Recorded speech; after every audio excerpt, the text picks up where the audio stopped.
Well, Shep, the season's come to a close, and now it's time for the first annual ETs.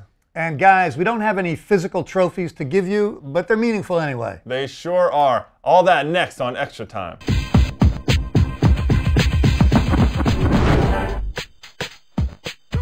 Greetings, everybody, and welcome to MLSnet.com's Extra Time. I'm your host, Greg Lawless, alongside Shep Messing as always. And this week, it's all about the end of the season awards, the ETs. Forget the Oscars, forget the Grammys, the People's Choice Awards. No, it's the Shep and Greg Awards. I'll tell you what, Greg, this has been, I think, the greatest year in the history of Major League Soccer. We're going to have serious awards like MVP, Best Goal. We're going to have some goofy awards. Such as?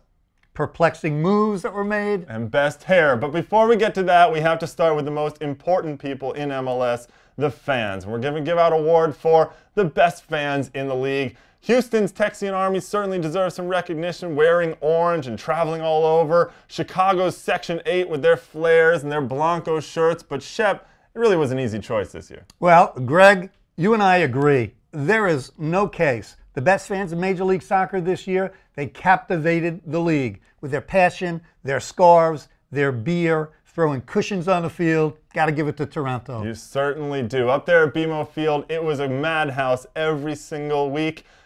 They had some losing to suffer through, but they did it well. Now, on the other coast, though, there was a great honorable mention, Eva Longoria. Oh, I should have given it to her. Yes, well, Eva Longoria, the LA Galaxy fan, came out to watch Beckham and co. And you know what? I think next year, if she buys another scarf, comes out to a few more games, I think she might get it. She looks good.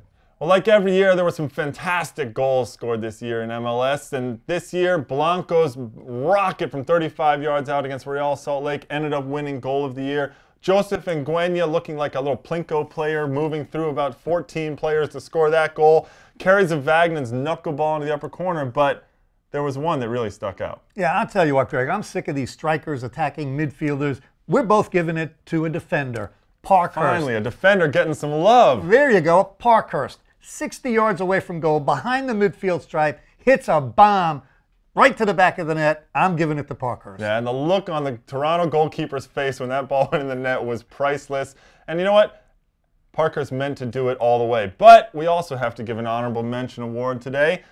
David Beckham, his unbelievable free kick against DC United in Superliga, it lit the world on fire. Yeah, that's the point, Greg. It's not just the goal, it's the goal that the entire planet was watching. So honorable mention to the Blonde Bomber. Well, if Beckham continues to practice, maybe he can win it next year. Well, as a goalkeeper and a defender, we didn't score much, so when we did, we made sure that we celebrated it correctly, and MLS certainly has had some great celebrations. There's Dwayne De Rosario's robotic fit when he scores, and of course Cuauhtemoc Blanco's weird Aztec thing.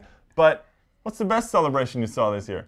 We're going to give it to Toronto again, Greg. Oh, there you go. I'll tell you what, a mad scramble in the 6-yard box. Dicchio gets the first goal in the history of this Toronto franchise, and 20,000 fans, seat cushion night promotion, fling them onto the field in the league office. They chastised it, but private, you got that right. It was a great scene, seeing a snow coming down on those seat cushions as it was flying onto the ground. The fans loved it, the players loved it. Now, honorable mention this year, though, has to go to Jorge Perez Navarro from Telefutura for that great screaming goal that made you love every single goal.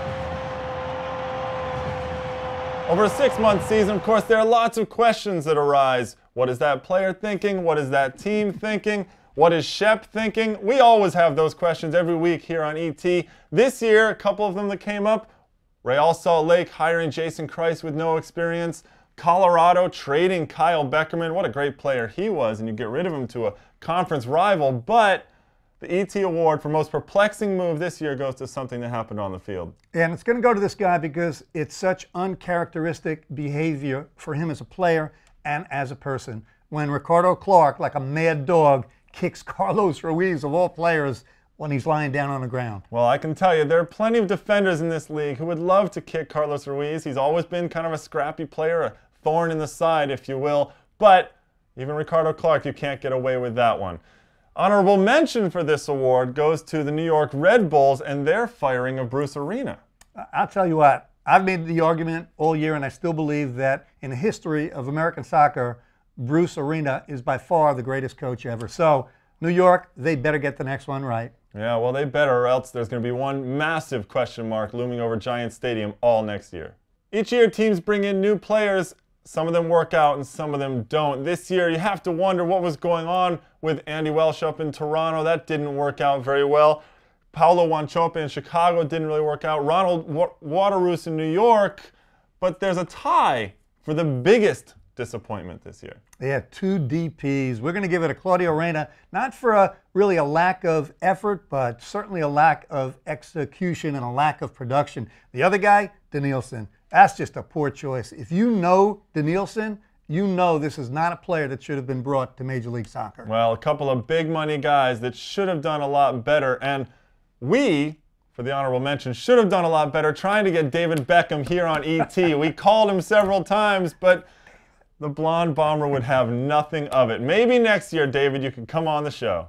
Everyone loves the Stars, but we have to give out an award for the most underappreciated players in MLS. And in this league, there are plenty of candidates for this one. And this year, Alejandro Moreno had a great year. Jesse Marsch at Chivas had a great year. Wade Barrett. These are guys that they don't get a lot of the press, but they deserve a little bit more than this. But the winner for the most underappreciated player of the award this year is... Well, first of all, you are underappreciated as a player, Thank you very much. Too. But I'm going to give it to Sasha Victorine because for Kansas City, this guy is the consummate two-way midfield player. He can defend, track back, win the ball, get forward in the attacking third. We're giving it to Sasha. Well, he's had a great career, first in LA and now with Kansas City, bringing them back into the playoffs after 2 years out.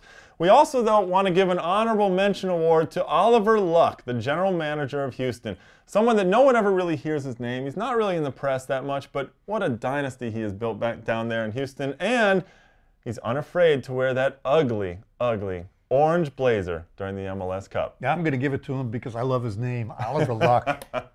Time now to hand out an ET for the most improved player.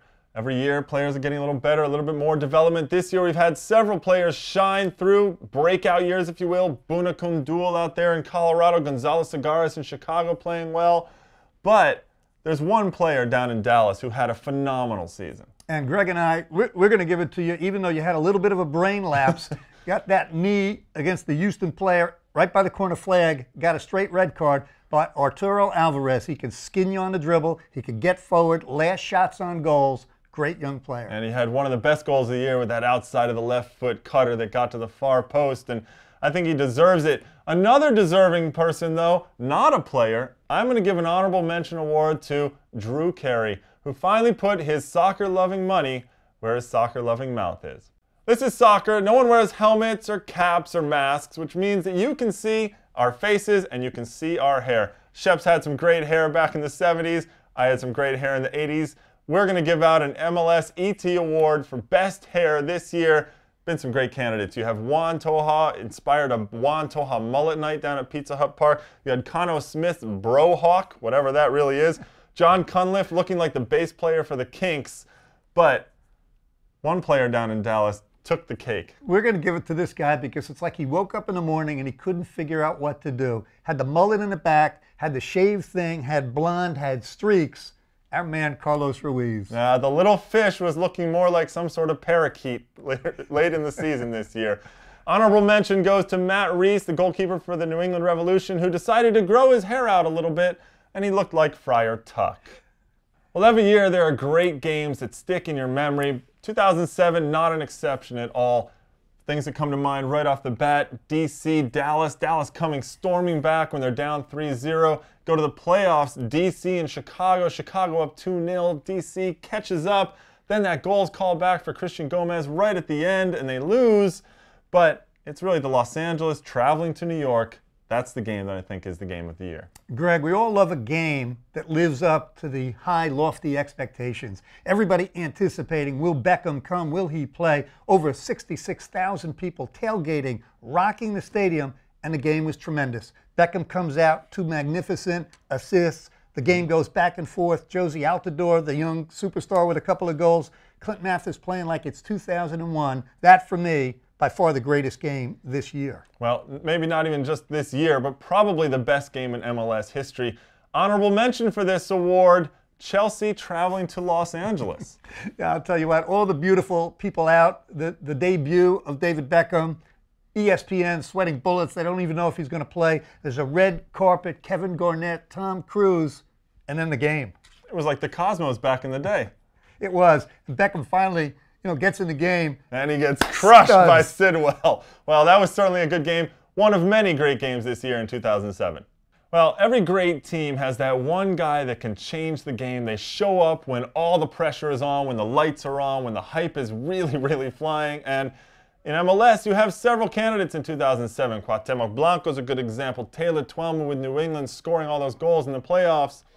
But it's the Houston Dynamo's Dwayne De Rosario that is this year's clutch player. There's no question, Greg. When you take MLS Cup final, your team is down a goal, 1-0. You come out for the second half.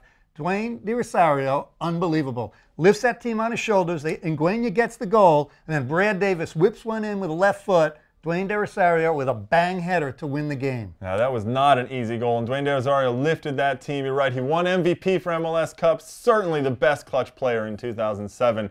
The honorable mention goes to Rob Stone of ESPN, who, even though his wife was in labor, about to give birth to twins, he was there at MLS Cup doing his job on the desk. Way to go, Rob. Well, no awards show would be complete without a Most Valuable Player award. This year, 2007, there have been some great players in MLS. Cuauhtemoc Blanco comes to mind, Shauri Joseph, and Luciano Emilio, who won the MVP for MLS. But Shep and I, going against the grain a little bit this time, the winner of the ET Award for Most Valuable Player has to be Juan Pablo Angel. I'd make the argument, Greg, and I'm sure you agree, that Juan Pablo Angel this year took the league by fire. Can score with the right foot, the left foot, big, strong, lethal in the air. I would say he's the greatest striker that has ever played in Major League Soccer. Certainly this season, he had the biggest impact on his team. Certainly, because if you take Luciano Emilio off of United, they're still a great team. But if you take Angel off of New York, they're Toronto FC. Now, the honorable mention for Most Valuable Player goes to our very own producer, Jason Sagini. He worked tirelessly all year long. He's going to continue to work tirelessly through the offseason while we're here. And Jason, we'd just like to thank you for doing a very good job. Yeah, Jason doesn't even know he's getting the award because we're working away in the studio. Right now, he's lying on a beach in Hawaii. Sunscreen, Jason. Use the sunscreen. Now, if you have any comments, questions, criticisms, which I'm sure you do, you can email us at extratime@mlsnet.com. Shep and I will be here all through the off-season, taking your comments and questions, having our own opinions about everything that's going on in MLS. So join us again next week for MLSnet.com's Extra Time, and we'll kick it around.